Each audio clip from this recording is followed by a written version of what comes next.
We're installing a ice maker line kit, and instead of going behind all this stuff, which would be kind of a hassle and nearly impossible, we're just going to go into the toe kick, tie back into this guy.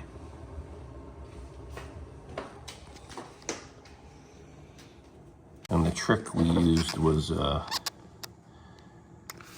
hot glue gun.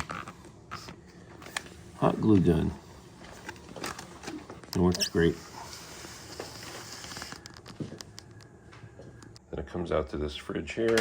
These are older, so this fridge is skinny. Has an ice maker line in it. And then there's another fridge over here that goes in.